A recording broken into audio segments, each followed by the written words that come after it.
إلى حضرة النبي المصطفى محمد صلى الله عليه وسلم وآل بيته الكرام والصحابة والتابعين. شيء لله لنا ولهم الفاتحة. أعوذ بالله من الشيطان الرجيم. بسم الله الرحمن الرحيم. الحمد لله رب العالمين الرحمن الرحيم مالك يوم الدين. إياك نعبد وإياك نستعين. اهدنا الصراط المستقيم صراط الذين أنعمت عليهم غير المغضوب عليهم ولا الضالين. آمين يا رب العالمين. بسم الله الرحمن الرحيم. نويت التعلم والتعليم والتذكر والتذكير والنفع والانتفاع والإفادة والاستفادة والحث على التمسك بكتاب الله وسنة رسوله صلى الله عليه وسلم والدلالة على الهدي والدعوة إلى الخير ابتغاء مرضات الله وثوابه وقربه سبحانه وتعالى. ونويت ما نوى به السلف رضي الله تعالى عنهم أجمعين.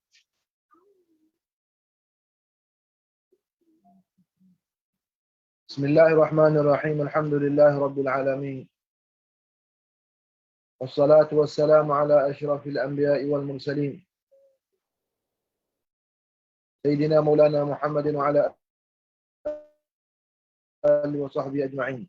اللهم صل صلاة كاملة وسلم سلاما تاما على سيدنا مولانا محمد الذي تنحل به العقد وتنفرد به الكرب وتقضى به الحوائج وتنال به الرغائب وحسن الخواتيم ويستسقى الغمام بوجهه الكريم وعلى آله وصحبه في كل لمحة ونفس بعدد كل معلوم لك وبعد. بسم الله الرحمن الرحيم. وبالسند إلى الإمام ابن أبي جمرة الأزدي الأنصاري رضي الله تعالى عنه ونفعنا اللهم بعلومه وعلومكم وعلوم شيخنا في الدارين آمين يا رب العالمين. عن أبي هريرة رضي الله تعالى عنه. تفضل. بسم الله الرحمن الرحيم. الحمد لله رب العالمين والصلاة والسلام على أشرف المرسلين. قال وبسندكم المتصل إلى الإمام محمد بن عبد الله بن سعد بن أبي جمرة الأزدي رضي الله عنه ونفعنا بعلومه وعلومكم إلى أن قال عن ابن عباس رضي الله عنهما قال إن وفد عبد القيس لما أتوا النبي صلى الله عليه وسلم قال من القوم أو من الوفد قالوا ربيعة قالوا ربيعة قال مرحبا بالقوم أو بالوفد غير خزايا ولا ندامة فقالوا يا رسول الله إنا لا نستطيع أن نأتيك إلا في الشهر الحرام وبيننا وبينك هذا الحي من كفار مضار فمرنا بأمر فصل نخبر به من وراءنا وندخل به جنة وسألوه عن الأشربة فأمرهم بأربع ونهاهم عن أربع أمرهم بالإيمان بالله وحده قال أتدرون ما الإيمان بالله وحده قالوا الله ورسوله أعلم قال شهادة أن لا إله إلا الله وأن محمدا رسول الله وإقام الصلاة وإيتاء الزكاة وصيام رمضان وأن تؤتوا من المغنم الخمس ونهاهم عن أربع الحنتم والدباء والنقير والمزفة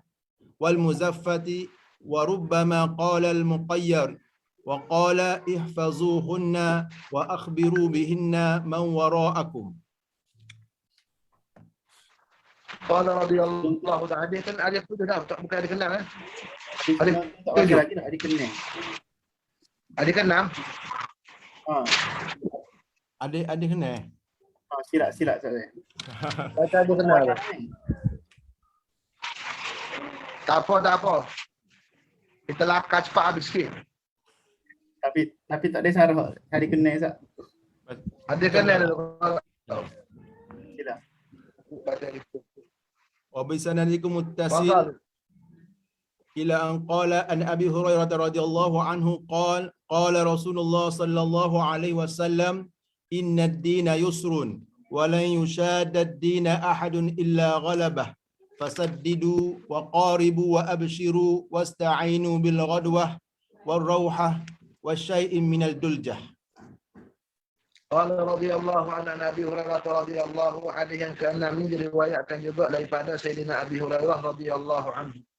Jadi tak pelik dah kalau Sayyidina Abi Hurairah radhiyallahu anhu, Sayyidina Abdurrahman ibn Sakhar ad-Dawsi al-Yamani radhiyallahu anhu, dia antara sahabat Nabi yang paling banyak meriwayatkan hadis. Bahkan disebut ada 5,374 hadis yang diriwayatkan oleh Sayyidina Abu Hurairah radhiyallahu taala anhu wa ardah. Jadi banyak kali lah kita jumpa nama beliau radhiyallahu taala anhu wa ardah. Bahkan dia tu rawiyatul Islam.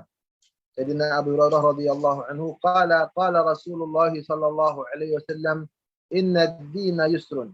Telah bersabda oleh baginda Rasulullah sallallahu alaihi wasallam, inna ad-dina yusrun. Sesungguhnya agama itu mudah, sahlun.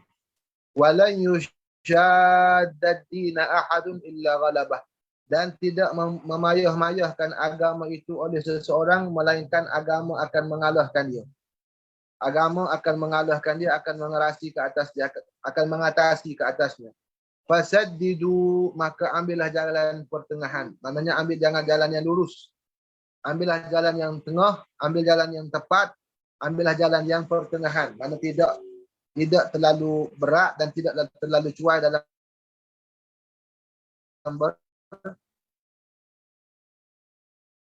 beragama. Fasaddidu wa qaribu, mana mendekatkan. Wa abshiru ghadwati, dan minta tolonglah dalam hal-hal keagamaan, dalam beragama, dalam mengamalkan perintah agama, bil ghadwati, dengan berpagi-pagi, warauhati, dan berpetang-petang, wa syai'in minad duljah, dan sebahagian daripada waktu akhir malam.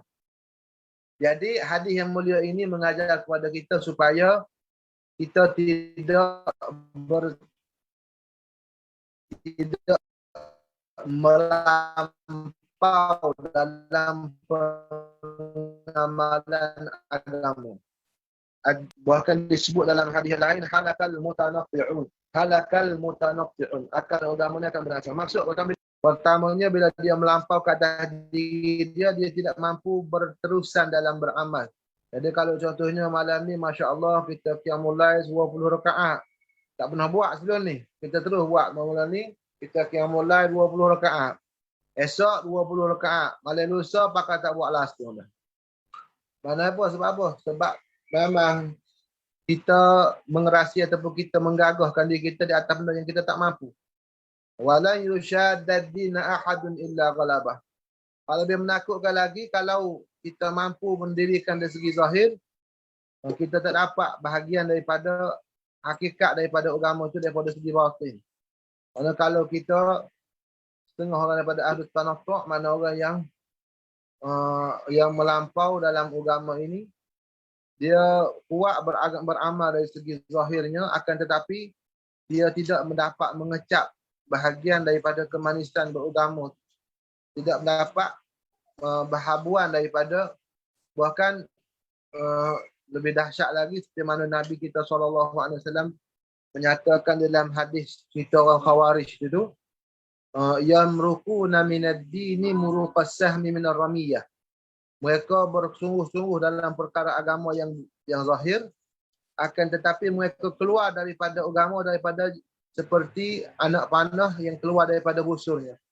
Maksudnya mereka mendirikan agama dari segi zahir, tapi dari segi batinnya mereka telah menghancurkan agama mereka, atau mereka meninggalkan agama mereka. Kerana mereka meninggalkan hakikat agama. Ini pun membimbangkan juga. Semuanya menakutkan. Jadi bagaimana caranya kita dalam beragama? Berdikit-dikit situ kami kena buat. Yang perkara yang wajib itu mesti kena buat. Tapi perkara-perkara yang sunat, kita nak menambah dalam perkara-perkara yang mendekatkan diri kepada Allah Subhanahu Wa Taala, itu kita buat secara beransur-ansur ataupun mengambil jalan tengah. Fasaddidu ay minas sadat. Mana kita ambil jalan tengah, mana jangan kurang sangat dan jangan lebih sangat. Wa qaribu, dan hendaklah guna cara yang mendekatkan, menggemarkan kita kepada ibadah.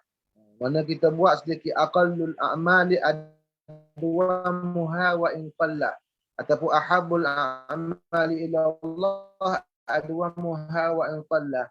Sebaik-baik amalan di sisi Allah Subhanahu wa taala itu yang berkekalan walaupun di dalam syunwan itu ada uraian yang bagus juga. Dia kata absyiru, berilah kabar kita gembira yang bagi orang yang amalannya sedikit. Orang yang kurangnya sedikit amalan tu, kita berilah kabar kita gembira yang menceriakan mereka. Maknanya biarlah sedikit tapi pahalanya berterusan. Pahalanya diterima oleh Allah Subhanahu wa taala. Amalan mereka yang sedikit itu diterima oleh Allah Subhanahu wa taala. Wa absyiru, itu antara huraian yang disebut oleh para alim ulama tentang wa absyiru. Wasta'inu bil ghadwah. Ada dua baca ghudwah, boleh dengan dhammah ghain ataupun dengan fathah. Cuma disebut dalam syarah tu riwayahnya kita tak tahu. Bil ghadwah ataupun bil ghudwah. Jadi kalau ghadwah itu ismu marrah. Isim marrah daripada berjalan pada waktu pagi. Kalau ghudwah itu maknanya kita melakukan mana waktu pagi itu sendiri. Al-ghudwah mana waktu pagi itu sendiri. Kalau ghadwah itu maknanya as-sayru fi awalin nahar. Ghudwah. Jadi kalau maksudnya tak jauh sangat sebenarnya. Tapi ada sedikit perbezaan. Wasta'inu bil ghadwah, maksudnya kita dalam kita nak melaksanakan perintah agama, salah satu cara untuk kita kita nak kekal dalam beribadah ialah kita melazimi zikir ataupun kita beribadah pada awal pagi daripada waktu terbit matahari sehinggalah syuruk. Sehinggalah matahari naik.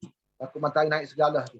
Itu dipanggil waktu ghadwah atau waktu ghudwah. Kalau waktu ghadwah itu berjalan pada waktu siang. Berjalan pada awal siang. Dalam syair mu'allaqah tu disebut wa qadir tada wa qayrufu fi wukanatiha bimunjaridin qaidil awabidi haikali. Dia kata dia keluar berpagi-pagi dengan kudanya, sedangkan burung masih lagi belum berkicauan, burung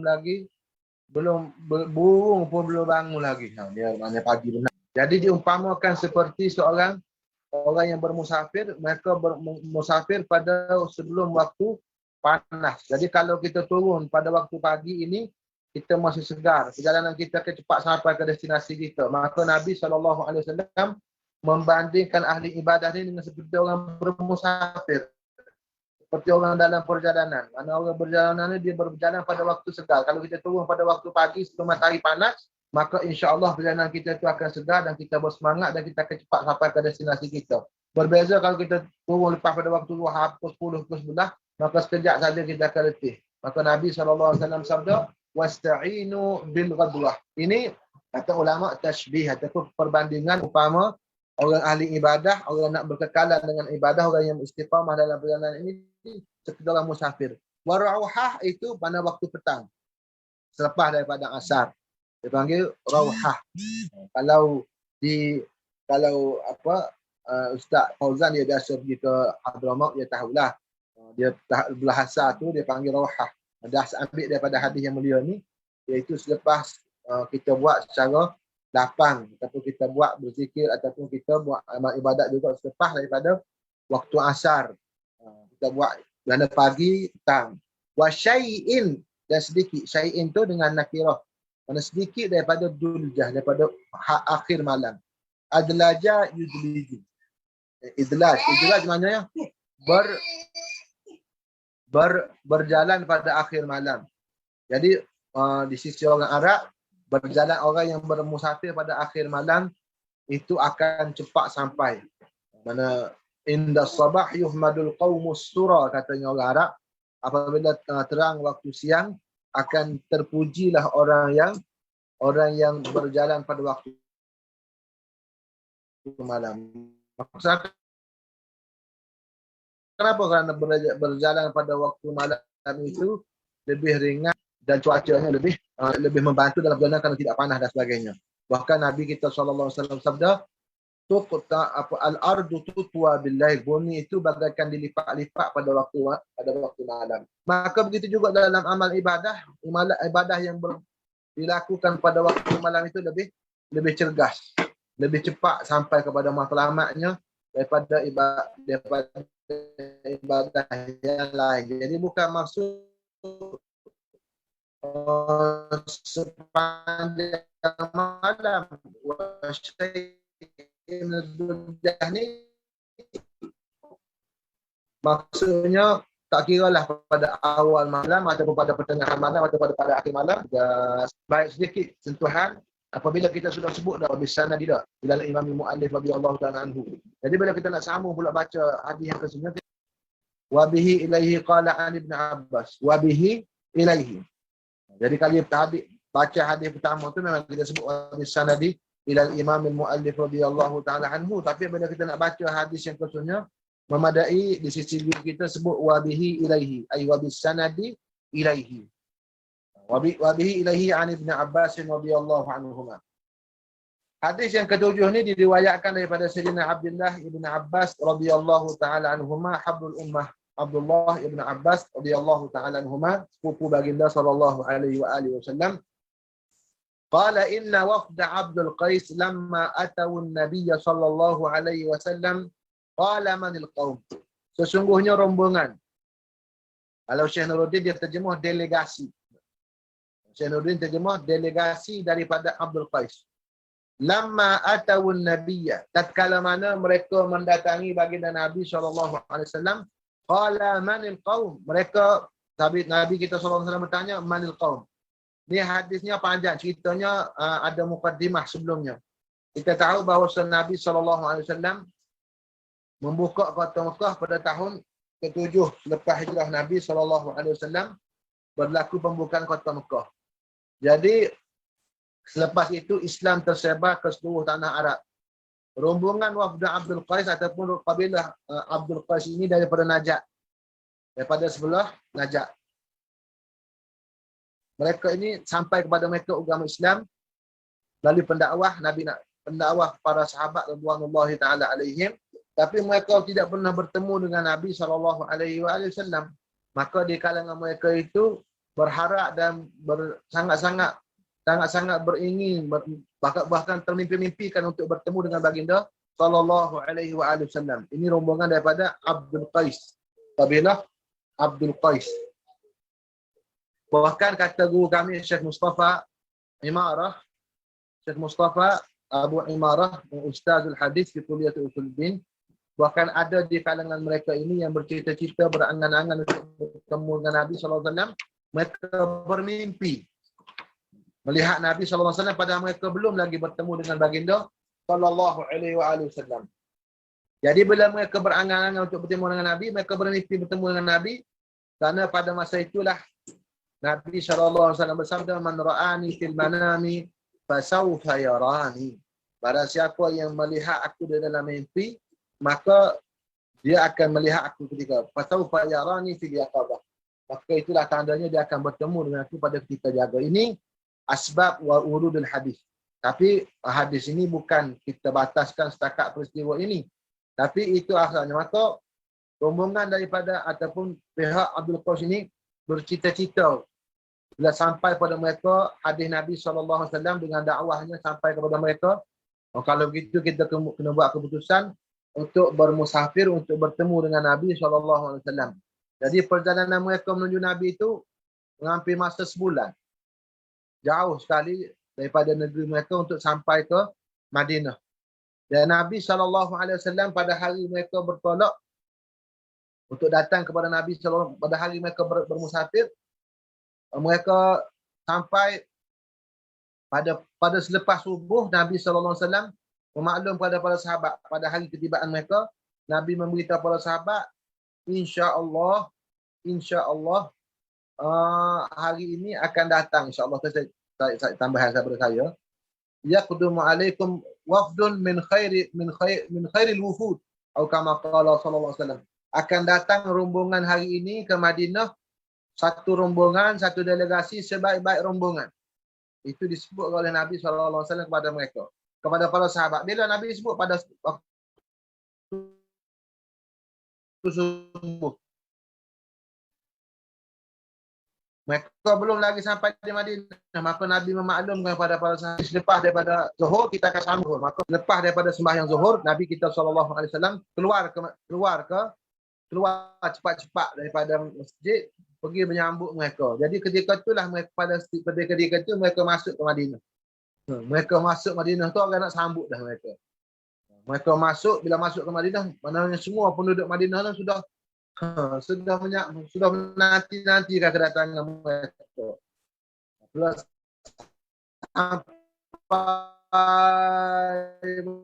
sampai dekat dengan ketua mereka ialah Ashaj ibn Abdul Qais. Ashaj Abdul Qais. Apabila mereka sampai ke Madinah, sampai ke Masjid Nabawi, mereka melihat Nabi, maka ada di kalangan mereka sahabat-sahabat pergi dekat dengan kuda-kuda kenaikan mereka, unta-unta mereka. Mereka tanya, yang mana satu Rasulullah SAW? Maka sahabat-sahabat Nabi mengisyaratkan, Zakal abyadul malih. Itu yang putih-putih, yang cantik itu. Dia kata, Zakal abyadul malih. Maka dalam satu riwayat, mereka itu melompat daripada unta masing-masing. Mereka berkerumun dengan Nabi SAW. Ada yang mencium kaki baginda SAW, ada yang memeluk baginda, ada yang mencium tapanan, dan Nabi SAW membiarkan mereka dengan apa yang mereka buat pada baginda SAW. Bahkan ada dalam satu riwayat mereka mencium kaki baginda SAW. Jadi Ashaj, penghulu mereka, bila dia tengok keluarga puak-puak dia tu menyerbu Nabi SAW, Ashaj ibn Abdul Qais ini telah keluar daripada rombongan. Dia mengundur sebab dia kata, kita ni baru sampai dengan tidak kemas dia apa. Dia tanya para sahabat di manakah telaga untuk mereka, untuk dia membersihkan diri. Maka Ashaj ibn Abdul Qais ini pergi membersihkan diri, kemudian dia datang selepas dia pakai jubah baru, menukar pakaian, datang menghadap Rasulullah SAW. Maka Nabi SAW bertanya, Nabi perasan ketika dia mengundurkan diri lari daripada rombongan itu, Nabi melihat kepada dia. Kemudian bila dia datang balik, Nabi SAW tanya, kenapa kamu menghilangkan diri? Maka dia jawab, dia ceritakan sebab dan alasannya. Maka Nabi SAW bersabda, inna fika khaslatani yuhibbuhumallahu wa rasuluh. Sesungguhnya ada pada diri kamu ada dua sifat yang Allah Subhanahu wa taala cinta. Allah dan Rasulnya cinta kepada dua sifat itu. Wa ma humal hilmu wal anah. Sifat sabar, sifat menahan diri, wal anah, dan juga secara beransur-ansur, tidak tergopah-gapah dalam kerja.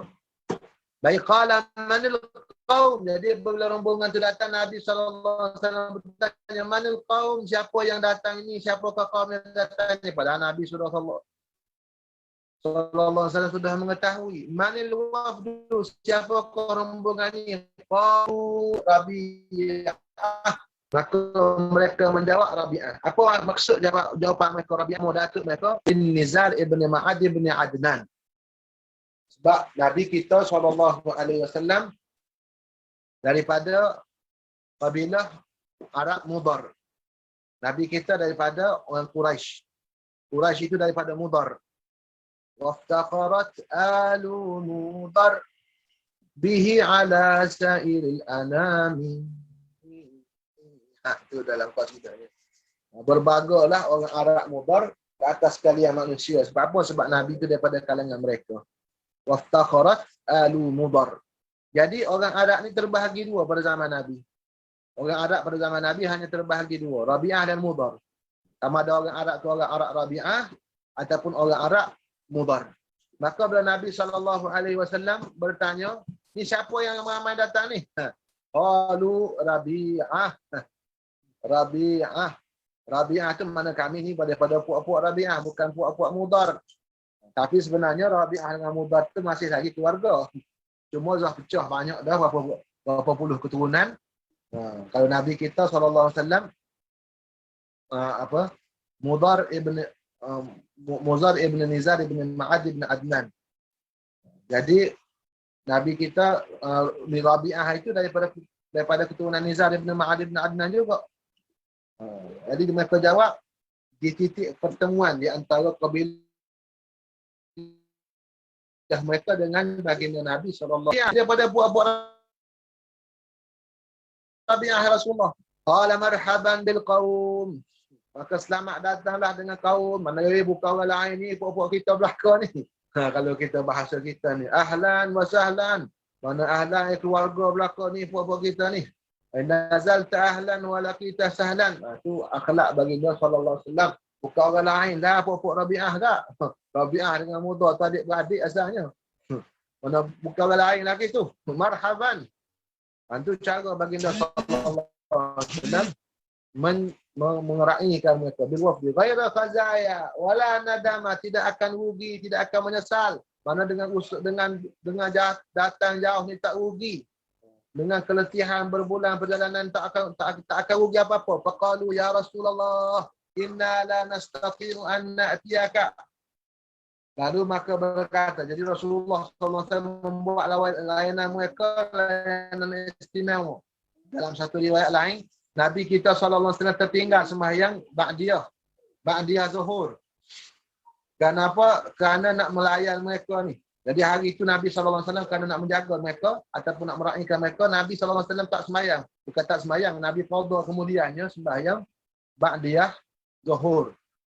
Lalu mereka bertanya, ya Rasulullah, inna la nastati'u an na'tiyaka. Ini akhlak baginda SAW. Nabi mengutamakan orang yang datang jauh ni, walaupun terganggu ataupun terganjak sedikit amalan-amalan sunat. Amalan-amalan sunat baginda. Tapi baginda sallallahu alaihi wasallam qada balik. Sebab Nabi sallallahu alaihi wasallam, ini kita akan baca dalam hadis Ummu Salamah selepas ini. Illa fi syahril haram. Katanya mereka, kami tak mampu datang menghadap baginda sallallahu alaihi wasallam, menghadap Rasulullah, melainkan pada bulan haram. Wa bainana wa bainaka hadzal hayy min kuffari Mudhar. Kenapa tak mampu datang ke bulan haram? Bulan Rajab ya datang Rasulullah. Peristiwa ini berlaku dalam bulan Rajab. Pada bulan Rajab, bulan mahabbah. Bulan orang semua orang harap tidak berperang. Di antara kami dan di antara Tuhan buat dengan Rasulullah ada satu hayy min kuffari Mudhar. Ada satu kabilah daripada kabilah Mudhar.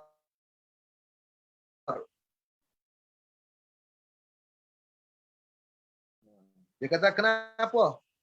Dia kata kerana ada penghalang di antara kami satu kabilah mereka. Mereka daripada kabilah Mudhar. Famurna. Jadi di sisi orang Mudhar, mereka ni hanya tidak berperang pada bulan Rajab.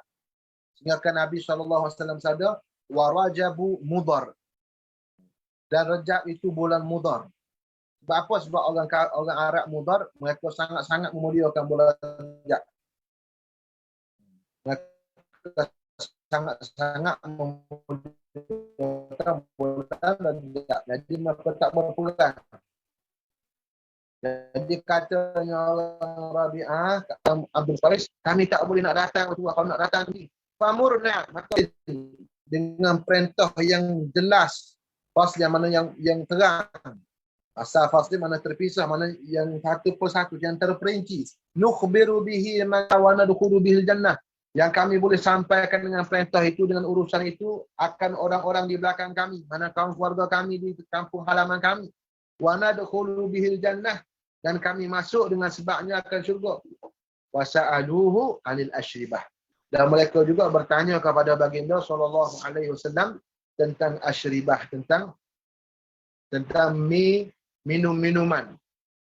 Jadi dalam hadis dalam Sahih Muslim ada diterangkan dalam Kitabul Iman, kalau tak silap hadis ni, tapi dengan riwayat yang berbeza, dikatakan bahawasanya ada seorang yang berparut mukanya dalam rombongan itu, dalam rombongan Abdul Qais itu ada seorang yang berparut, mukanya berparut, itu kerana apa? Kerana pergaduhan, kerana minum arak. Jadi kerana mereka minum arak pada zaman jahiliah, maka berperang tu pula sama-sama ada anak beranak dengan bertetak lah kalau kita bahasa kita, bertetak ataupun hampir berbunuh-bunuhan kerana minum arak. Jadi kerana peristiwa itu Nabi SAW menerangkan pada mereka tentang arak ini kena pada tempatnya, kena pada peristiwanya, sebab mereka pertamanya mereka penggemar minuman arak, minuman keras, dan juga ada kes dah dia berlaku di kalangan mereka bergaduhan sehingga kan ada yang cedera kerana minum arak. Wasa'aluhu 'anil ashribah. Fa'amarahum bi arba' wa nahahum an arba'. Maka Nabi SAW memerintah pada mereka dengan 4 dan mereka melarang daripada 4. Ini cara baginda SAW. Supaya ingatnya, saya nak suruh 4, saya nak larang kamu 4. Bukan kata 4 ni ya. Ini yang paling penting. Amarahum bil imani billahi wahdah. Allah Subhanahu wa taala memerintahkan mereka itu, Allah Taala, Nabi SAW memerintahkan mereka dengan beriman kepada Allah Taala yang Maha Esa. Qala, maka Nabi SAW tanya, atadruna mal imanu billahi wahdah? Adakah kalian tahu apakah iman kepada Allah Taala yang Maha Esa? Qalu Allah wa rasuluhu alam. Qala syahadatu an la ilaha illallah wa anna Muhammadar Rasulullah. Iman itu mana pengakuan, iqrar dengan lidah, an la ilaha illallah wa anna Muhammadar Rasulullah. Ini hadis ni menjadi dalil di sisi setengah ulama Ahlussunnah wal Jamaah bahawa syaratul iman itu ialah iqrar. Sebahagian daripada syarat iman itu ialah iqrar, mana mestilah mengucap 2 kalimah syahadah, asyhadu an la ilaha illallah. Ini perbahasan yang masyhurlah dari sisi ulama, dari sisi ulama din. Adakah memadai iman itu dengan tasdik dalam hati atau mesti mengucap? Jadi hadis ini menjadi dalil bahawasanya iman itu murakkab. Maksud murakkab, iman itu terdiri daripada tasdik dalam hati dan juga berlafaz dengan lidah. Atadruna manil iman?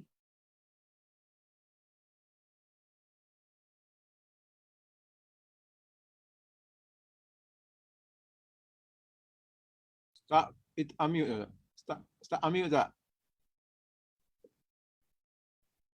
Start unmute tu.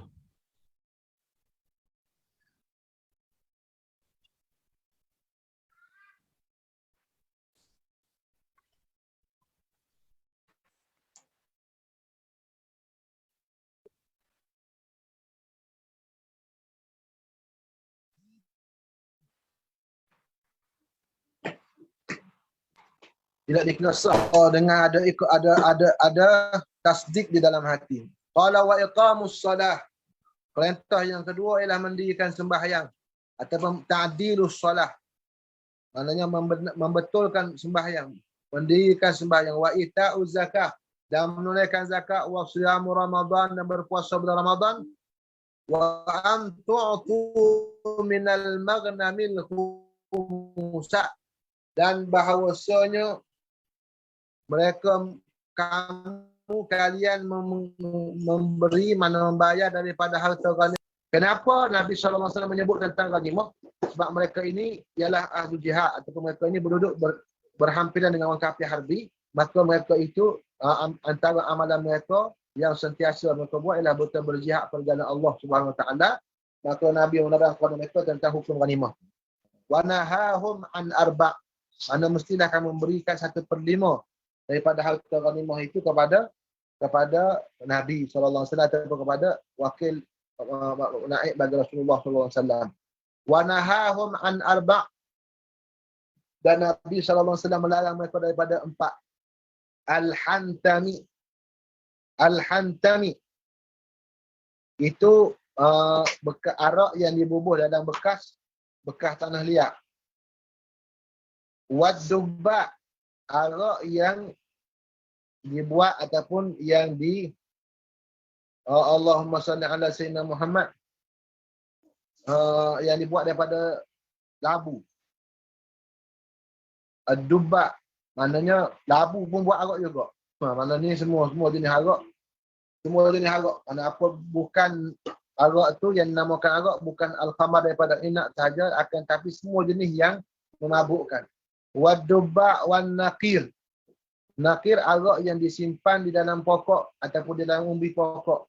Ditebukkan umbi pokok tu, dia masukkan bekas arak untuk diperam di dalam umbi pokok tu, dia panggil an-nakir. Dan nakir tu asalnya asal nakir mana tebuk lubang yang kecil. Sini maksud nakir mana ditebuk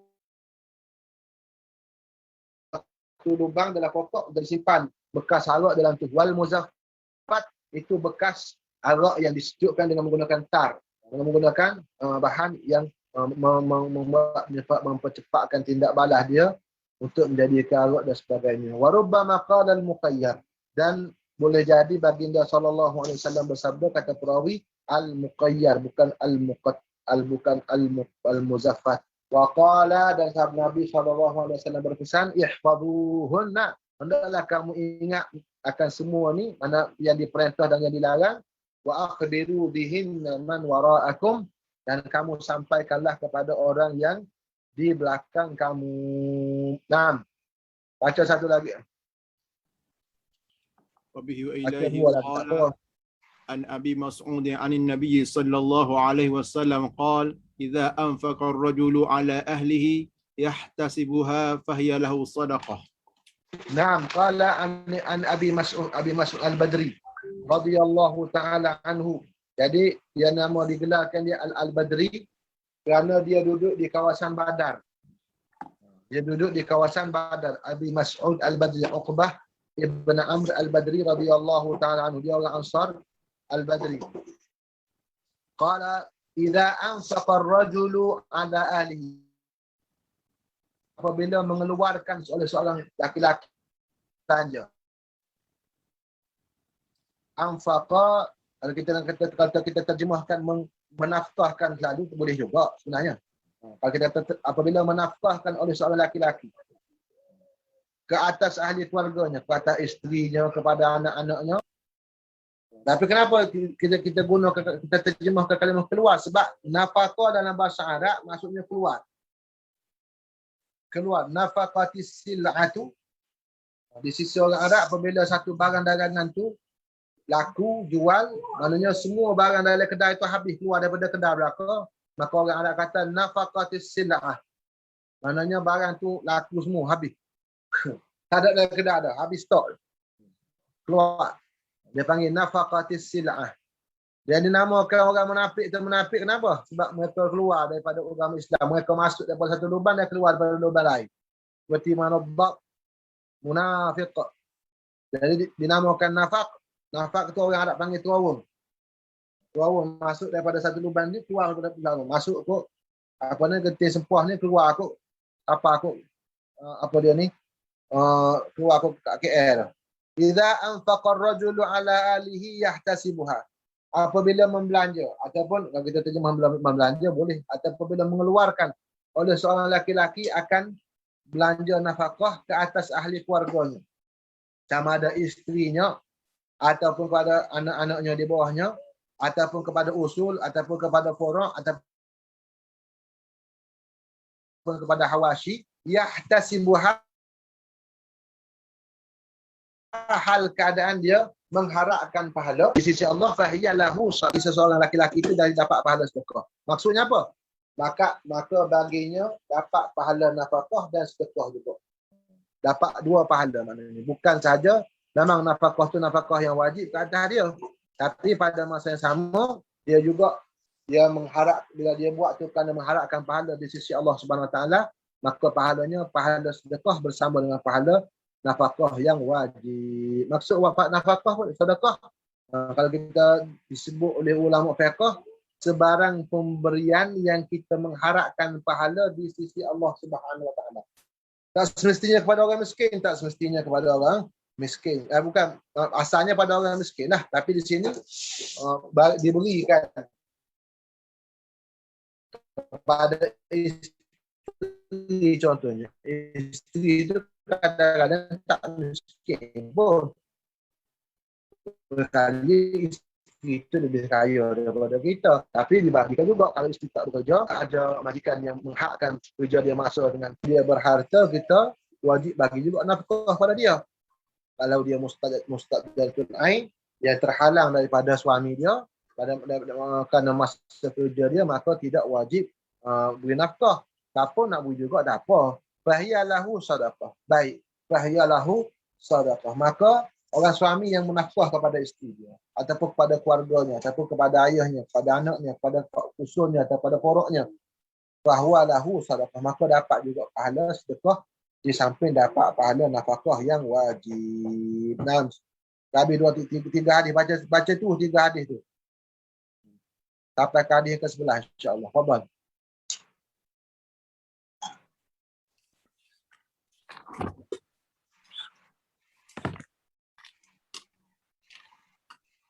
وبه وإليه قال البخاري قال رسول الله صلى الله عليه وسلم من يريد الله به خيرا يفقهه في الدين وإنما العلم بالتعلم. قال البخاري قال رسول الله صلى الله عليه وسلم من سلك طريقا يطلب به علما سهل الله له طريقا إلى الجنة. قال عن معاوية قال سمعت النبي صلى الله عليه وسلم يقول من يريد الله به خيرا يفقهه في الدين وإنما أنا قاسم والله يؤتي ولن تزال هذه الأمة قائمة على أمر الله لا يضرهم من خالفهم حتى يأتي أمر الله. قال an Al-Bukhari. Kenapa pengarang Al-Bukhari sekat dulu? Sebut Al-Bukhari. Kenapa disebut Al-Bukhari sini? Karena hadis ini hadis muallaq dalam Bukhari. Maksud hadis muallaq, hadis yang Imam Bukhari radhiyallahu anhu tidak menyambungkan sanadnya sampai kepada Nabi sallallahu alaihi wasallam. Mana dalam Sahih Bukhari, kalau kita rujuk kepada Sahih Bukhari yang asal, hadis ini hadis muallaq. Muallaq dalam Bukhari ini terbahagi dua. Kita tahu dah, kita belajar. Ada yang diriwayat dengan sirah jazam dan ada diriwayat yang dengan sirah tamrid. Baik, qala Rasulullah sallallahu alaihi wasallam man yuridillahu bi khairan yufaqihu fid din. Barang siapa yang dikehendaki dengannya oleh Allah dengan kebaikan, nescaya Allah Taala akan memberi fahamnya dalam agama. Wa innamal ilmu bit ta'allum. Ini dua juzuk hadis yang berbeza. Wa innamal ilmu bit ta'allum itu sebagaimana disebut itu bukan daripada kalamul Bukhari. Dalam syarah tersebut bal huwa hadithun mawfu'un awradahu Ibnu Abi Asim at-Tabrani min hadits Muawiyah. Sebab bahkan innamal ilmu bit ta'allum itu hadis yang lain juga daripada Muawiyah bin Abi Sufyan radhiyallahu taala anhu. Jadi disebut dalam setengah kitab bahawasanya Allah dalam setengah kitab bahawasanya antara hadis yang selalu diulang-ulang oleh Sayyidina Muawiyah dengan ucapan beliau ialah hadis man yuridillahu bi khairan yufaqihu fid din. Itu antara hadis yang sentiasa diulang oleh Sayyidina Muawiyah bin Abi Sufyan. Al-Bukhari qala Rasulullah sallallahu alaihi wasallam man salaka tariqan yatlubu bihi ilman sahhalallahu lahu tariqan ila al-jannah. Hadis ini sangat masyhur. Cuma ada satu huraian yang sangat menariklah. Barang siapa yang menempuh jalan untuk menuntut ilmu, maka Allah Taala mempermudahkan jalannya bagi syurga. Jadi kalau sudah mudah jalan untuk syurga, maka mudah juga jalannya di padang mahsyar, jalannya di atas titian sirat, jalannya di dalam kubur, semuanya mudah berlaku. Itu sebab apa? Sebab Nabi SAW kata mudah jalan ke syurga. Barang siapa yang nak dipermudahkan di dalam kubur, dimudahkan di padang mahsyar, dimudahkan di atas titian sirat, dimudahkan di semua tempat daripada tempat laluan-laluan di hari kiamat tu, maka hendaklah dia menuntut ilmu. Kalau guru kita Syekh Nuruddin Al-Banjari hafizahullah ta'ala kata makin banyak langkah yang kita langkahi, untuk menuntut ilmu, makin dekatlah kita dengan Allah Subhanahu wa ta'ala. Kan radhiyallahu anhu ma qala sami'tu an-nabiy sallallahu alaihi wa sallam yaqul man yuridillahu bi khairan yufaqihu fid din wa inna ma ana qasimun wallahu yu'ti. Dan hanya sahaja itu aku ni yang membahagikan. Allah Ta'ala yang memberi. Aku yang menyampaikan pemberian Allah Subhanahu wa ta'ala. Allah Subhanahu wa ta'ala yang memberikan, aku yang memberi sahaja. Allah yang memberi, aku yang menyampaikan, aku yang membahagi. Maksudnya apa? Bila kita belajar, contohnya kita belajar hadis Nabi SAW, kita belajar ilmu warisan baginda SAW, yang memberikan kefahaman itu Allah Subhanahu wa ta'ala. Walan tazalu hadhil ummatu qa'imatan ala amrillah la yadurruhum man khalafahum hatta ya'ti amrullah. Dan senantiasa di atas agama Allah, di atas perintah Allah, la yadurruhum man khalafahum, tidak memberi mudarat pada mereka itu, mana-mana golongan yang menyalahi mereka, hatta ya'ti amrullah. Jadi pertamanya hadis ini ada dua perkhabaran yang baik, ada bisyarah. Bisyarah yang pertama, ada satu golongan yang akan sentiasa mendapat kebaikan, itu golongan yang sentiasa belajar, sentiasa menuntut ilmu, sentiasa mendalami ilmu. Dan juga bisyarah yang kedua, orang yang duduk dalam menuntut ilmu senantiasa akan mendapat perlindungan daripada Allah Subhanahu Wa Taala sehingga datang urusan Allah. Maksud datang urusan Allah itu datangnya hari kiamat ataupun menjelang tibanya hari kiamat. Maknanya umat ini sentiasa dijaga oleh Allah Subhanahu Wa Taala. Antara cara menjaganya adalah sentiasa berada di atas jalan ilmu. Sentiasa berada di atas jalan menjaga wirasah kenabian, menjaga ilmu-ilmu yang mereka warisi daripada baginda sallallahu alaihi wasallam. Ada satu faedah yang saya dengar dulu daripada Syekh Syahid daripada Syubra. Syekh Syahid daripada Syubra ni saya dengar dalam majlis takrim Al-Khiriji yang dibuat di apa dia ni, di Jamiah Azhar, di apa dia ni, dekat Salah Salim, bukan Salah Salim, adalah mudarrah yang besar juga, saya tak ingat lah, di Hayy Sadis tu. Rasanya Syekh Syahid, rasanya tak salah dah, beliau dah Syekh Syahid hafizahullah taala, dia menyebut daripada Syubra beliau, dia kata al-ulama warasatul anbiya, para alim ulama itu ialah pewaris Nabi. Pewaris Nabi. Jadi mengikut kaedah ilmu faraid, kata beliau. Makin dekat kita dalam ilmu faraid ini, orang yang lebih dekat dengan mewaris akan dekatlah, akan banyaklah habuannya daripada harta pesaka. Karena kalau orang jauh, dia jauh sikit. Maka kalau orang dekat, maka dia dekat sikit. Maka semakin dekat kita kepada baginda Nabi SAW, maksud dekat tu, dekat dengan usaha kita, dekat dengan penghayatan kita, dekat dengan pelajaran kita, dekat kita dengan Rasulullah SAW, maka lebih banyaklah bahagian kita daripada warisan kenabian, insya-Allah taala. Jangan menjauh daripada pusaka baginda sallallahu alaihi wasallam, daripada hadis Nabi sallallahu alaihi wasallam, daripada sunnah Nabi sallallahu alaihi wasallam, dan daripada semua akhlak baginda Nabi sallallahu alaihi wasallam, juga sirah baginda sallallahu alaihi wasallam. Maka itu akan mendekatkan kita dengan bahagian daripada wirasah ataupun warisan ilmu daripada baginda, kepahaman daripada baginda sallallahu, daripada Allah Subhanahu wa taala. Wallahu subhanahu wa ta'ala a'la wa a'lam wa ilmuhu atam. Wallahu a'lam. Soalan boleh ke Ustaz? Ya. Tentang hadis inna dina yusrun tu. Ya.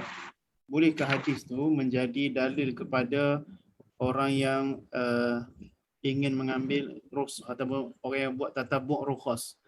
Bolehkah mengambil hadis inna dina yusrun? Atau orang nak talfiq mazhab, bolehkah mengambil hadis inna dina yusrun? Baik, di sana ada dua perkara yang perlu dibezakan. Ada ar-rukhasul syar'iyyah, ada ar-rukhasul madzahib. ada ar-rukhasus syar'iyyah, ada ar-rukhasul madzahib, dua benda yang berbeza. Jadi hadis ini boleh menjadi dalil untuk kita berpegang ataupun kita mengambil segala rukhsah syarak. Maksud kelonggaran hukum yang telah ditentukan dalam syarak. Dalam syarah tu ada sebut, dalam syarah Syanwani tu, dalam hasyiah Syanwani tu ada sebut orang yang mana tidak mengambil kelonggaran syarak, mana contohnya dalam musafir dia tak berbuka, dan benda tu menyebabkan payah kepada dia, menyebabkan dia lapar dan dahaga dan sebagainya, dan menyebabkan susah kepada dia, maka orang ini dipanggil minatanattu' daripada orang yang melampau-lampau dalam agama. Bahkan satu-satu yang dituntut kita mengambil kelonggaran syarak. Baik, sekarang rukhasul madzahib bagaimana? Adakah rukhsah daripada rukhsah syarak juga? Jadi pada dasarnya ulama membezakan di situ. Bila beza tu ada yang kata tidak boleh, ada kata sama, ada kata tak sama. Kalau kita tengok dalam bab syurutut taqlid, dalam bab syarat-syarat taklid, mana kita nak pindah-pindah mazhab contohnya, rasa payah mazhab Syafi'i, maka saya nak ambil mazhab lain. Ada setengah ulama membuat syaratnya alla yaqa bitalfiqi wa tatabbu'ir rukhasi. Setengah ulama, saya kata setengah ulama tu, mana sebahagian ulama mensyaratkan janganlah bertaklid, mana kita nak pindah mazhab itu daripada mazhab tu kepada mazhab ni, jangan membawa dua syarat. Bukan banyak syarat, cuma dua syaratnya. Jangan membawa kepada talfiq dan syarat tabu' rukhsah. Mana tabu'nya bukan rukhsah syarat, rukhsah mazhab. Maknanya kita cari dalam bab ni mazhab Syafi'i mudahnya apa? Dalam bab ni kalau kita cari yang mudah-mudah dalam setiap bab itu, kata setengah ulama, man tatabba'ar rukhasal madzahibi tafassaq. Dia kata barang siapa yang mengikut kelonggaran hukum dari segi rukhsah fiqh itu, ulama-ulama fiqh itu dia akan menjadi fasik. Jadi kalau kita tengok wallahu alam, di sana ada tafsir juga. Bukan kalau kita tengok antaranya Imam Ramli rahimahullahu taala, dia kata tidak mutlak juga, tidak boleh. Kata Imam Ramli walau bitasyahi, boleh berpindah daripada satu mazhab kepada satu mazhab tu walaupun dengan semata-mata suka pada mazhab tu. Mana tidak ada alasan lain. Kenapa nak ambil mudah? Sebab suka mudah. Jadi kalau kita tengok zahir daripada ibarat Imam Ramli, seolah-olahnya tak ada masalah dah. Ambil yang mudah pun daripada ulama-ulama mazhab ni. Jadi Allahumma salli ala sayyidina Muhammad, sayanya tak berani nak sebut bahawasanya ad-dinu yusrun ini, yusrun itu merangkumi rukhasul madzahib. Tapi yang disebut dalam syarah tu hanya rukhsah syarak. Rukhsah syarak mana seperti qasar sembahyang ketika musafir, Allahumma salli ala sayyidina Muhammad, jawazul iftar ketika musafir dan sebagainya.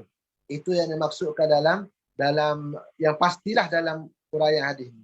Jadi yang kembali kepada Imam Nawawi, Imam Ramli tadi, dia kata walau bitasyahi, walaupun semata-mata suka dan gemar kepada yang mudah. Cuma kalau kita tengok amalan guru-guru lah, amalan guru kita sama ada di yang masjid lah secara khususnya, mereka memfatwakan yang mudah untuk awam.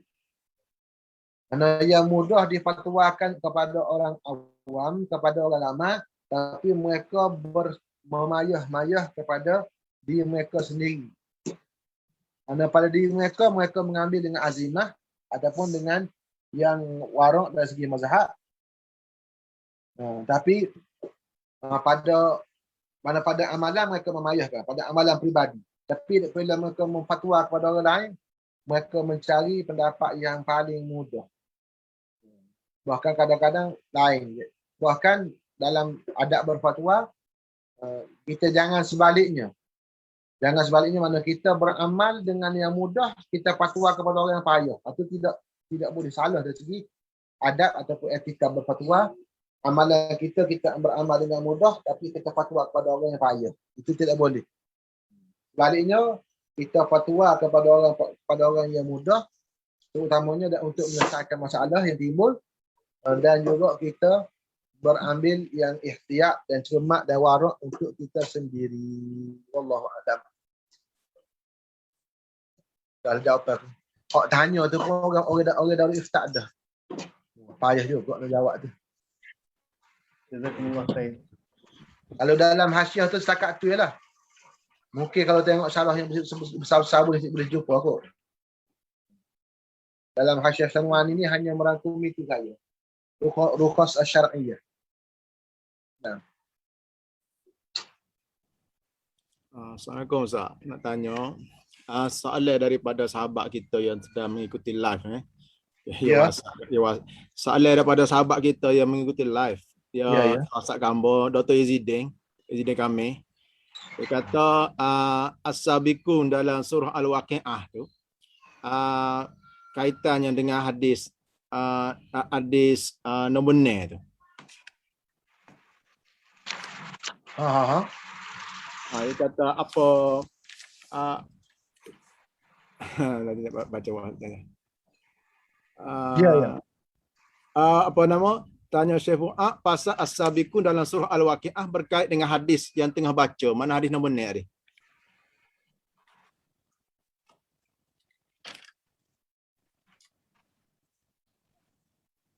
Baik. Bismillah, as-sabiquna ulaika al-muqarrabin wa qalilun minal akhirin. Jadi as-sabiqun mana orang yang berlumba-lumba. Orang yang mendahulu. Pertama sekali hadis ini mendengarkan kepada kita supaya kita mengambil jalan al-qas, jalan tengah. Maksud jalan tengah ini bukan maksudnya bermudah-mudah. Maknanya kita ambil daripada amalan ni, dalam hadis lain disebut khudh minal amali ma tutiqu. Ambillah daripada amalan ni yang kita mampu. Karena kalau kita tak biasa sembahyang duha contohnya, kita sembahyang 2 rakaat jelah. Kalau kita terus buat 8, dengan keadaan kita tak biasa, itu ditakuti dengan sebab kita buat 8 itu kita tak mampu nak istimrar, nak istiqamah, nak berterusan dengan amalan. Kalau yang buat 2 sahaja, 2 rakaat sahaja. Tapi tak ada masalah kalau nak tambah pun. Nak tambah sampai 8 rakaat. Hadis ini juga disebut dalam syarah tu, disebut tidak melarang kita talabul kamal untuk menuju kepada kesempurnaan. Mungkin tahun ni kita buat 2 rakaat. Insya-Allah siapa usia tertentu lepas bulan Ramadan, kita up sikit. Kita naik pada 4 rakaat. Nanti dah bulan Ramadan tahun lepas jadilah 6 rakaat. Nanti lepas pada bulan Ramadan tahun lepas, ni contohlah. Bulan Maulud ke bulan Ramadan ke, kita amal ibadah kita ni. Naknya supaya kita sebati dulu, kita mengekali dulu amalan. Jadi kalau kita sampai kepada peringkat sudah penuh dah 8 rakaat semua solat sunat tu, contoh solat sunat lah. Solat sunat tu kita buat belaka dah, alhamdulillah warid daripada Rasulullah. Kita tambah pula sunat mutlak lagi. Alhamdulillah tambahlah. Banyak pun tak ada masalah. Al-Imam Abdul Ghani Al-Maqdisi, pengarang kitab Umdatul Ahkam, murid kepada Syekh Abdul Qadir Jailani radhiyallahu taala anhu, dia jaga wirid dia aikana ala wirdil Imam Ahmad. Syekh Abdul Ghani Al-Maqdisi radhiyallahu anhu, dia menjaga wiridnya Imam Ahmad. Maksud Imam Ahmad, dia berjaga sembahyang sunat nawafil mutlak 500 rakaat sehari. 500 rakaat sehari. Bahkan disebutnya dalam biografi beliau, dia ambil wuduk, dia sembahyang. Apabila kering wuduk tu, dia ambil wuduk pula. Dia kata kering, bukan batal. Kering saja wuduk tu dia semayang berapa rakaat. Setelah kering dia ambil wuduk pula. Semayang pula. Siapa dia 100 rakaat? Macam mana dia buat ya? Jangan tanya. Jangan tanya macam mana mereka buat. Syekh Abdul Ghani Al-Maqdisi radhiyallahu taala anhu pengarang kitab Umdatul Ahkam dan juga Al-Kamal fi Asma'ir Rijal. 500 rakaat. Jadi itu maksud apa tu? Mana mereka bersungguh-sungguh as-sabiquna ulaikal muqarrabun.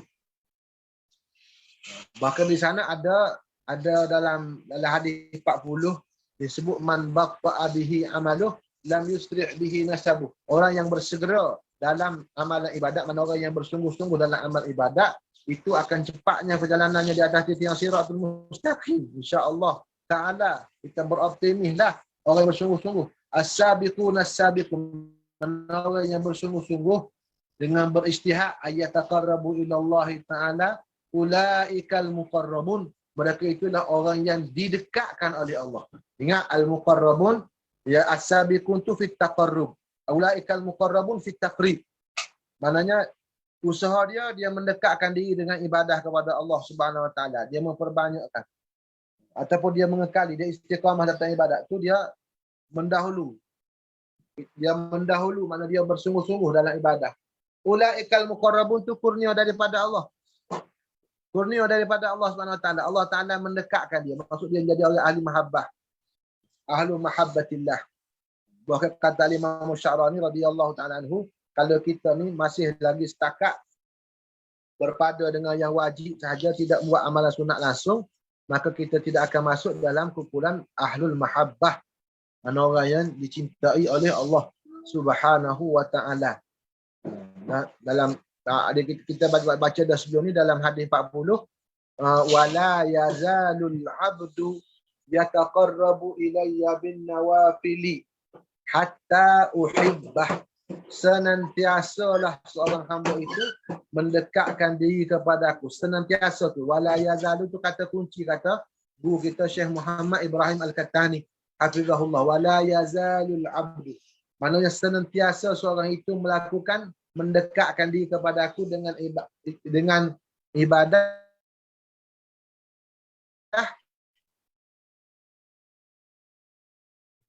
bin nawafil, dengan ibadat-ibadat sunat, hatta sehinggalah dia mencapai mahabbah. Jadi mahabbah dengan kasih sayang, dengan kecintaan, dia akan mendapat kecintaan. Jadi pertamanya usaha dengan mujahadah, kemudian itu kurnia daripada Allah Subhanahu Wa Taala. Bila Allah Taala nak itu, serah kepada Allah Taala.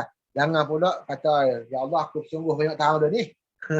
Aku banyak tahun dah bersungguh ni, kenapa tak datang lagi nah? Tu salah. Bahkan kita ada setengah daripada guru kita almarhum Ustaz Mustafa Al-Jiyasi rahimahullahu ta'ala, dia kata kalau kita melazimi amalan tariqah, amalan sufi, insya-Allah kita akan beroleh iman musyahadah. Sebelum mati kita akan boleh kecap iman musyahadah. Jadi janganlah kita nak petik buah cepat, sebab Allah Subhanahu Wa Taala yang memberi itu. Ulaikal muqarrabun itu daripada Allah. Ulaikal muqarrabun itu daripada Allah. Sullatun minal awwalin wa qalilun minal akhirin. Maknanya banyak, ramai daripada yang terdahulu, umat Nabi yang terdahulu, dan sedikit pada yang kemudian. Sedikit itu masya-Allah. Kata seorang guru kita di sekolah mahad dulu, mengajar ilmu sarah, di kata 3 mula, kita di kata 3B. Dia kata Allahumma ja'alna minal qalil. Ya Allah, jadikanlah kami ini daripada yang sedikit. Amin. Wallahu alam. Soalan? Tak ada kok soalan tu. Tak. Berkenaan dengan melazimi selepas daripada semaya subuh tu, kita buat zikir ke amalan sampai pada isyraq tu kan. Jadi adakah ia dikaitkan dengan masalahnya kait dengan tempat, contohnya mesti di masjid ataupun atas jadah pemaya subuh tu, tempat yang khas untuk semaya, ataupun dia kait dengan apa-apa kaifiah macam tak bercakap, tak bergerak dan sebagainya. Baik, bismillahirrahmanirrahim. Saya jawab mengikut ulama fiqh dah. Ulama fiqh sebut kita Fathul Mu'in kata al-fadailul muta'alliqatu bil waqti muqaddamun ala al-fadailul muta'alliqatu bil amakin. Kata Syekh Zainuddin Malibari dalam kitab Fathul Mu'in, fadilat yang berkait dengan masa kita dahulukan daripada fadilat yang berkait dengan tempat. Mana kalau kita tidak boleh raikan fadilat masa tempat, kita utamakan fadilat masa. Maksudnya apa? Contohnya kita orang kerja. Lepas main subuh ni kena turun awal-awal lagi. Ataupun kita kena turun sebelum subuh lagi. Kita kena turun sebelum subuh lagi nak pergi ke pejabat ataupun pergi ke apa tempat kerja kita ni. Kena semayang subuh di mana? Di Genting Sempah. Maknanya kalau semayang di Genting Sempah tu tak, maknanya sebelum tu dah dalam perjalanan dah. Baik, jadi sebelum tu boleh buat amadah, boleh buat dah. Tengah takat semayang sunat boleh buat dah kereta. Gitu juga lepas subuh tu nak ambil trek ni nak sampai pukul 8 ni di Putrajaya contohnya. Maka kita berzikir, tak ada masalah atas kereta pun. Tak ada masalah atas kereta. Sebab apa? Sebab mengikut ulama fiqh ni, dia kata kita mendapat fadilat tu, fadilat awal waktu tu. Walaupun kita lekat dalam jam, walaupun kita lekat dalam pagi, kita berzikir pada waktu pagi itu, insya-Allah Subhanahu Wa Taala kita mendapat kelebihan masa. Kalau kita boleh tambah kelebihan masa tu dengan kelebihan tempat, contohnya di masjid ataupun di tempat-tempat yang baik, tak bercakap, sehinggalah naik matahari daripada kita sembahyang pukul 2 rakaat, maka itu lebih lagi nurun ala nur lah. Tapi kalau bertembung antara fadilat tempat dengan fadilat masa, kita dahulukan fadilat masa. Demikian dihuraikan dalam kitab Fathul Mu'in. Mana kita mendahulukan masa. Mana masa tu, walaupun aku duduk atas kereta, walaupun aku duduk atas kapal terbang, aku duduk atas helikopter, atas kapal laut, di mana pun, aku jaga zikir tu pada waktu pagi dan petang. Bahkan dalam kitab Tafsir Nasafi disebut, orang yang berzikir pada waktu pagi dan petang, dikira berzikir sepanjang masa. Maknanya bila berzikir pagi dan petang tu dikira seperti berzikir sepanjang masa. Sebab waktu tu waktu yang disaksikan oleh para malaikat radhiyallahu ta'ala alaihi wa ajma'in. Bahkan antara yang kita dengar sendiri daripada Al-Habib Abu Bakar Al-Adni Ibn Ali Masyhur hafizahullah ta'ala, bahawa 4 waktu yang sangat penting bagi diri kita dan juga bagi murabi dan bagi orang yang kita nak didik. Anak-anak kita jaga sebelum subuh walau sesaat, dan selepas subuh sampai naik matahari. Sebelum maghrib walau sesaat, dan selepas maghrib sehingga isyak. Itu jaga sangat-sangat. Bahkan ada orang dia sangat-sangat marah kalau jawab telefon di antara waktu maghrib dan isyak. Maknanya kalau orang telefon pada waktu maghrib dengan isyak tu, dia kata ni orang tak reti. Ini daripada dalam keluarga kami lah. Rahimahullahu ta'ala wa radiyallahu ta'ala anhu. Karena itu waktu peak time. Karena waktu peak time tu bukan waktu mereka meramat. Sebelum maghrib sekejap, tinggallah lepas maghrib sampai kepada isyak.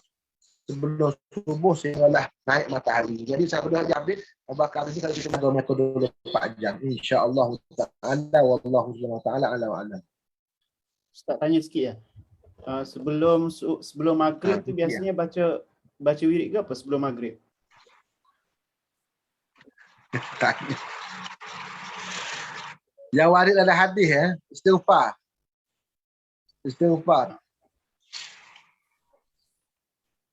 Dalam hadis auradahu Tabarani. Dia ada sebenarnya tak kira sebenarnya. Wasabbih bil asyi wal ibkar. Wasabbih bihamdika qabla tulu'i syamsi wa qabla al-ghurub. Ada disebut dalam Quran tu, tasbih kepada Allah, nak zikir dah, ingat kepada Allah Subhanahu wa taala. Kalau kita tentukan nak apa-apa pun nak menentukan mungkin payah juga sebenarnya. Yang naknya ingat kepada Allah. Sebelum maghrib istighfar lah nanya. Ada hadis yang ada kat saya dengar daripada Al-Habib Abdul Qadir bin Abdullah Al-Habsyi. Ada satu hadis dalam riwayat Tabrani bahawa sebenarnya dibacakan istighfar astaghfirullah alladzi la ilaha illa huwal hayyul qayyum Astaghfirullahaladzim la ilaha illahu Astaghfirullahaladzim la ilaha illahu Ar-Rahmanir Rahim Al-Hayyul Qayyum wa atubu ilaih rabbi ighfirli. Itu 27 kali ya. Asalnya rawahu Tabarani. Cuba carilah dalam hadis riwayat Tabarani. 27 kali. Tapi kalau dalam Mustafa pun amal juga tu. Ya. Rasa dari Mustafa amal juga di apa? Istighfar tu. Astaghfirullahaladzim alladzi la ilaha illa huwal hayyul qayyum. Kita tanya orang pernah sapa dari Mustafa lah. Kita ada tak sapa, tak pernah sapa dari Mustafa. Oh maksudnya istighfar tu daripada hadis Tabarani tak ni? Mudah-mudahan Allah Taala buka mudah ke depan.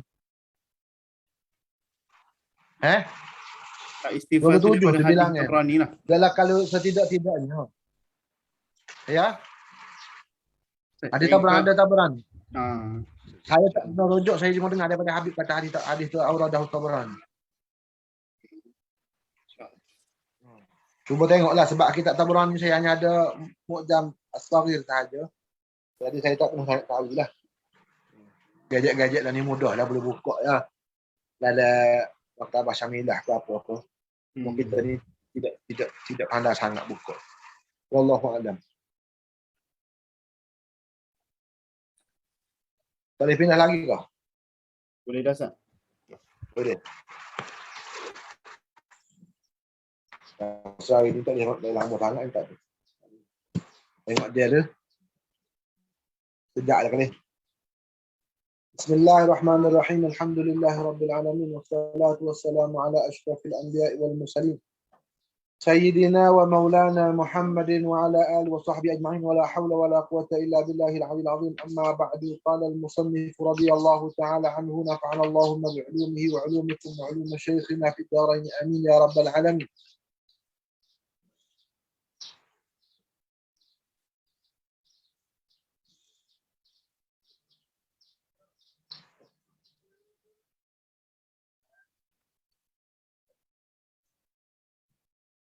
Allah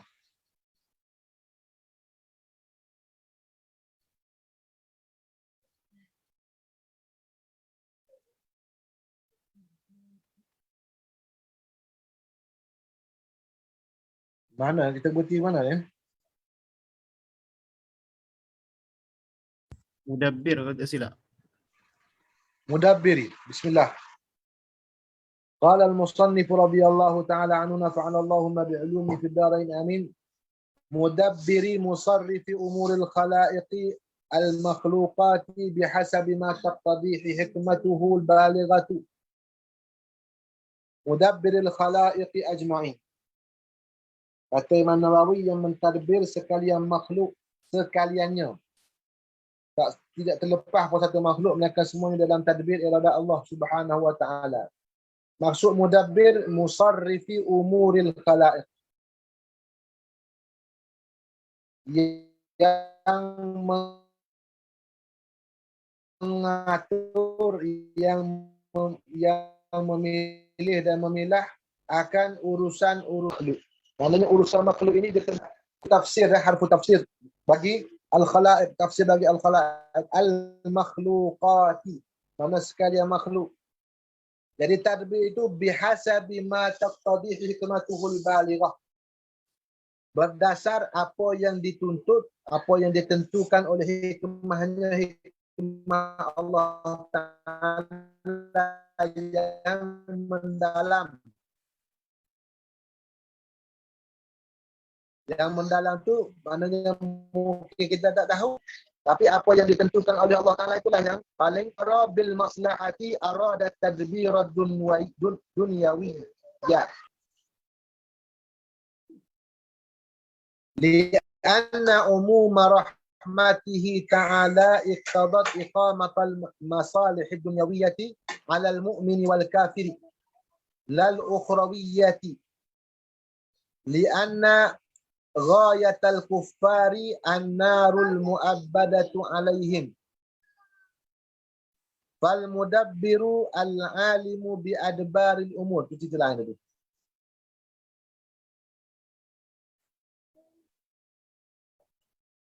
Baik.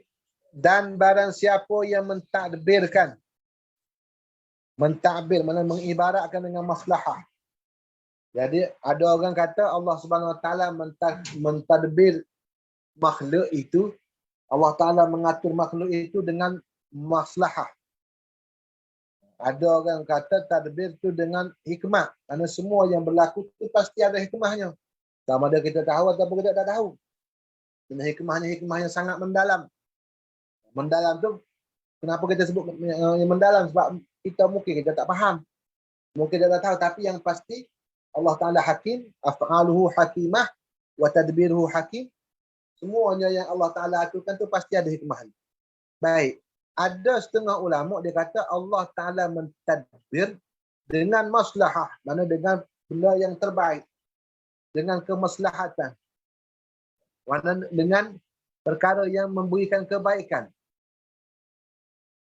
Jadi apa maksud boleh kata begitu?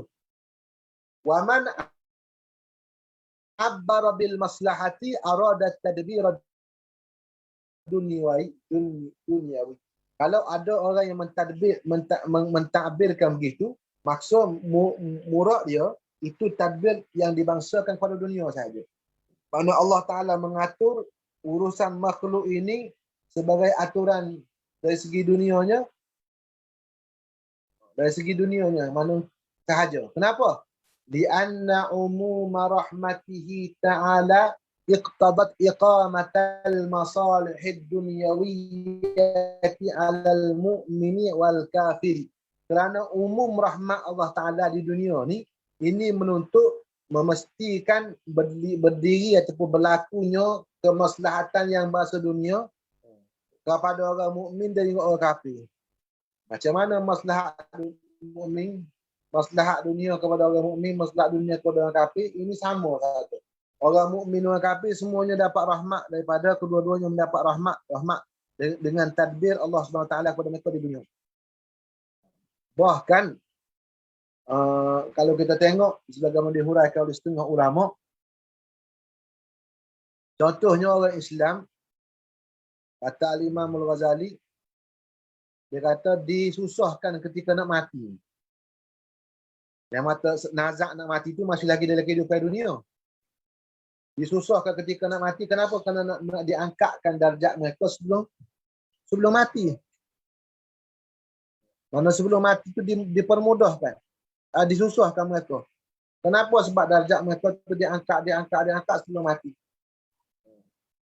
Kita tak pelik lah benda-benda lagu tu. Sehingga kalau kita tengok dalam Al-Imam Al-Husain, Sayyidul Syuhada itu, sebelum dia dibunuh, sebelum dia ditikam, ataupun sebelum dia dipenggal oleh musuh-musuh dia, keluarga dia tu dibunuh di depan mata dia. Masya Allah. Ujian yang sangat besar, yang sangat luar biasa, yang mana bukan orang lain tak mampu nak hadapi dah, nak dia sahaja. Dan dia berlawan, bersungguh-sungguh mempertahankan diri dan keluarga dia. Mangkutila duna malihi fahuwa syahid, wa man kutila duna irdihi fahuwa syahid, wa man kutila duna ahlihi fahuwa syahid. Maka sebelum dia mati syahid itu, mempertahankan keluarga dia,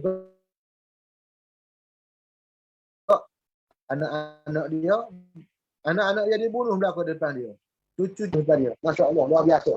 Tapi kalau orang kafir, Allah Subhanahu Wa Taala aturkan kadang-kadang dipermudahkan ketika nak mati. Dipermudahkan ketika nak mati. Kenapa kata dipermudah pada kafir ketika nak mati? Sebab habis dah bahagia mereka. Sebab habis dah bahagia mereka, semua bahagia habuan mereka di dunia tu dipermudahkan. Itu kata Imam Ghazali, kalau orang kafir itu orang yang selalu buat kebaikan. Jadi orang kafir itu orang yang selalu buat kebaikan di dunia, maka Allah Ta'ala akan balas kepada mereka. Nak lihat hasil itu. Bukan dipermudahkan mereka ketika mati. Sebab apa? Dah habis dah kesenangan mereka di dunia. Bahkan kata Imam Ghazali juga, dia kata bahkan ada di setengah mereka itu dapat mengucap 2 kalimah syahadah ketika di saat-saat akhir kehidupan mereka. Ini paling mulia sekali dah. Jadi memang juga akhir sekali dia. Saat yang paling berharga dalam hidup dia bila dia mati dalam keadaan beriman. Jadi iqamatul masalih dunia ala al-mu'min wal kafir lal ukhrawiyah. Maknanya tidak termasuk daripada rahmat umum rahmat Allah Ta'ala itu iqamatul masalih al-ukhrawiyah. Mana didirikan masalih ukhrawiyah. Mana tidak termasuk umum rahmat. Sebab di akhirat tu rahmah khassah. Allah Ta'ala tajalli dengan ismuhur rahim wa kana bil mu'minina rahima. Di negeri akhirat. Wa kana bil mu'minina rahima. Jadi Allah Ta'ala tajalli kepada orang beriman di dunia dan juga di akhirat dengan rahim, dengan namanya Ar-Rahim. Kalau di dunia tu dengan tajalli dengan ismur Rahman al-ukhrawiyah. Lianna ghayatal kuffari, kerana nihayah, penghabisan, hujung jatuh orang kafir ini, orang tak beriman, an-naru, itu neraka, al-mu'abbadatu alaihim, yang dikekalkan ke atas mereka itu. Maksud kenapa disebut mu'abbadah? Sebab an-nar itu memanglah pada asalnya makhluk Allah Ta'ala, tapi Allah Ta'ala mentakdirkan api itu kekal ke atas mereka itu. Fal mudabbiru al-alimu bi adbaril umuri wa awaqibiha.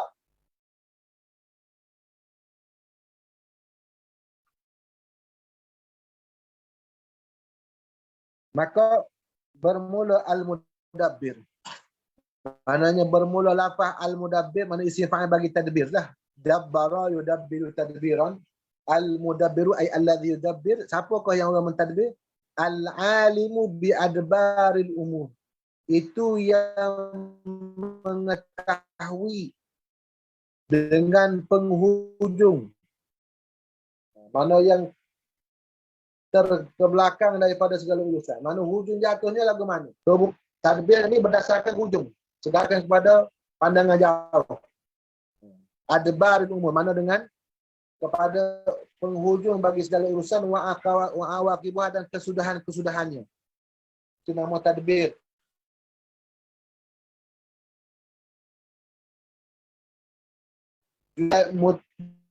Juga maksud dia yang mentakdirkan segala ketentuan, segala ukuran-ukuran dan juga ketentuan. Wa mujriha, dan yang memperlakukan dia, yang memperjalankan dia. Allah Ta'ala menentu dan Allah Ta'ala menjalankan dia. Maknanya yang mentakdir dan yang melaksanakan, yang mengatur dan yang melaksanakan. Tadbir al-alim wal muqaddir wal mujri. Jadi seolah-olahnya dalam Allahumma salli ala Sayyidina Muhammad, Syekh Ibn Hajar ni dia mentafsirkan kalimah tadbir itu mesti ada 3 perkara: al-ilmu wa taqdiru wal ijra. Ada di sana ilmu, ada di sana takdir, mana penentuan, dan ada juga pelaksanaan. Lafaz tu merangkumi, bila kita itlaq makna pada Allah Subhanahu Wa Taala, itulah yang asalnya pada perkataan ini. Juga dalam kalau kita nak tatbik pada makhluk pun lagi itulah juga. Mesti ada ilmu, mesti ada peraturan, mesti ada qadar, dan juga mesti ada pelaksanaan. 3. Itu mana pentadbiran. Wa hamlul khalaiqi. Kalau dalam ilmu pengurusan pula ada perancangan, pembahagian tugas, pelaksanaan, lepas tu dia ada pemantauan pula. Itu dalam ilmu sekarang, ilmu pengurusan sekarang. Saya boleh sebut ya. Boleh sebut. Qala wa hamlul khalaiqi ala annahu jam'u khaliqatin bima'na tab'i khilafu zahiri. Jadi kata Imam Ibn Hajar, bermula menanggungkan al-khalaiq, menanggungkan lafaz al-khalaiq itu yang disebut oleh Imam Nawawi itu, ala annahu ay ala anna al-khalaiq jam'u khaliqah, bahawasanya annahu anna ma dzukira jam'u khaliqah, khalaiq itu jamak kepada khaliqah bima'na tab'i, khaliqah dengan makna tabiat perangai, khilafu zahiri. itu menyalahi zahir. Dalam bahasa Arab, dalam apa? Wa ini apa? Wa ini mri'in wa in khalaha wa mahma yakun inda mri'in min khaliqatin wa in khalaha takhfa 'ala an-nasi yu'lami. Dalam Mu'allaqatus Sab'u tu Zuhair bin Abi Sulma kan.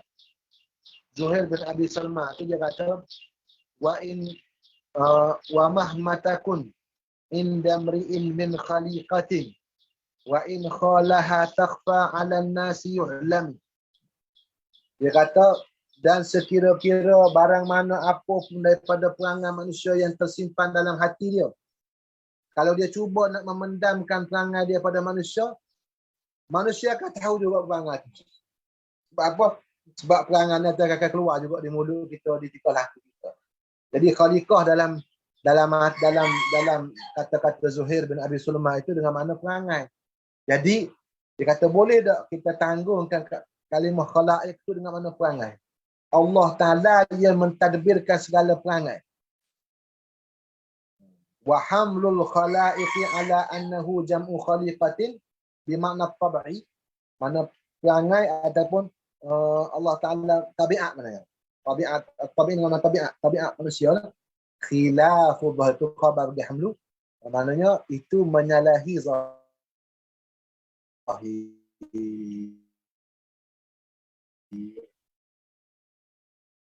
Maknanya apa maksud menyalahi zahir? Maknanya orang yang menanggungkan lafaz kata Imam Nawawi. Al-Khalaiq ni Imam Nawawi punya perkataan. Jadi seolah-olah Imam Ibn Hajar radhiyallahu anhu mentuju kepada orang yang mensyarah ke kitab Arba'in sebelum daripada dia, yang mentafsirkan khaliqah khalaiq dengan mana khaliqah dengan tabiat. Jadi dia kata itu menyalahi zahir. Jadi kalau orang tanya lah, kenapa ada ulama terjemuh begitu? Ataupun dia tangguhkan makna lagu tu? Itu kembali kepada perkataan ulama'nya, al-wad'u min sifatil mutakallim wal hamlu min sifatil sami'. Memang Imam Nawawi dia menghantarkan lafaz mudabbiril khalaiq ajma'in. Jadi tinggal lagi kita pembaca, kita pendengar, kita mutalaqi, kita as-sami', kita tanggungkan wazifah kita tanggungkan lafaz itu kepada makna yang sesuai. Cumanya nak tanggung tu kata ulama mesti berdasarkan kaedah bahasa lah dulu. Larah ilmu bahasa ataupun usulul fahmi. Jadi sini kata Allah-Allahnya menyalahi zahir itu maknanya sudah pergi kepada takwil. Kalau pergi kepada makna yang jauh sedangkan makna yang dekat tu. Pergi kepada makna yang jauh, zahir itu mutabadir lah ataupun yang lebih dekat, al-qarib. Kalau kita tangguh pada makna khaliqah dengan makna tabiat itu jauh. Itu maksudnya. Imam Ibn Hajar radhiyallahu anhu kata, dia sinilah, dia tak sebut nama cuma dia kata mana-mana kalau kita buka syarah Arba'in, kalau ada orang terjemah lagu tu atau kalau tafsir itu khilaf dengan zahir. Mudabbiril khalaiq ajma'in ta'kidun nasun ala shumuli tadbirihi ta'ala bi kulli makhluqin. Ini ta'kid yang menyebutkan dengan nyata, dengan nas, dengan secara zahir, dengan terang di atas merangkumi tadbirnya Allah Ta'ala kepada sekalian makhluk. Pada satu tu makhluk ni keluar daripada tadbir Allah Subhanahu wa Ta'ala. Saya nak minta izin nak beritahu. Boleh ke? Bukan kata tak nak baca banyak, tapi nak minta beritahu. Pertama ni sebab saya tak baca banyak. Banyak kata. Ada soalan Ustaz? Boleh dah? Ya. Ada soalan di ruangan komen tu, jawab rekah tak apa.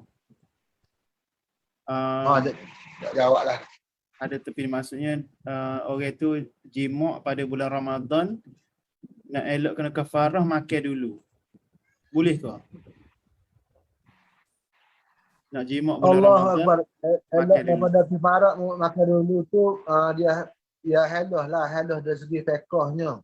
Cuma kata guru kita dari segi memang lepaslah dia dengan Allah Subhanahu. Dari segi hukum dia ni memang tak kena kifarat kalau dia makan dulu. Kalau dia makan dulu memang tak lepas dengan Allah, dengan hukum dunia, fiqh dunia. Tapi dari segi ta'abudnya, dari segi ta'abud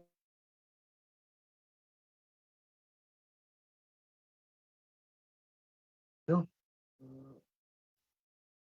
yang mengelak daripada ketentuan hukum Allah Ta'ala tu, kata ulama, ialah pertama sekali tak payahlah cari pasal dengan isteri pada bulan Ramadan. Tapi dah kalau terlibat juga, sebenarnya Allah Ta'ala mensyariatkan kifarat tu sangat besar sebenarnya. Bukan saja melatih dia untuk bukan saja melatih dia untuk denda, bukan saja sebagai denda syarak, akan tetapi kata ulama sebagai tarkul mu'akhazah di akhirat. Tarkul mu'akhazah di akhirat. Jadi kalau seorang yang berhelah lagu tu, walaupun dia tak kena di dunia, ada dia selamat di akhirat. Demikian mafhum daripada apa yang kita faham daripada kata-kata guru kita Syekh Hadi Jumaah. Kerana orang yang mengelak dengan helah lagu tu, memang dia tak kena apa-apa di dunia. Ya, tapi adakah dia lepas di akhirat sesuatu serah kepada Allah SWT. Harap-harapnya Allah Ta'ala lepas kepada semua kita ni juga di dunia dan akhirat. Amin. Tadi kalau ada lagi lah.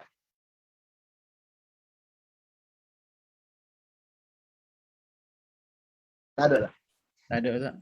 Alhamdulillah. Wallahu subhanahu wa ta'ala a'la wa a'lam. Wa sallallahu ala sayyidina Muhammad wa ala alihi wa sahbihi wa sallam. Alhamdulillah rabbil alamin. Taqabbal minna innaka antas samiul alim.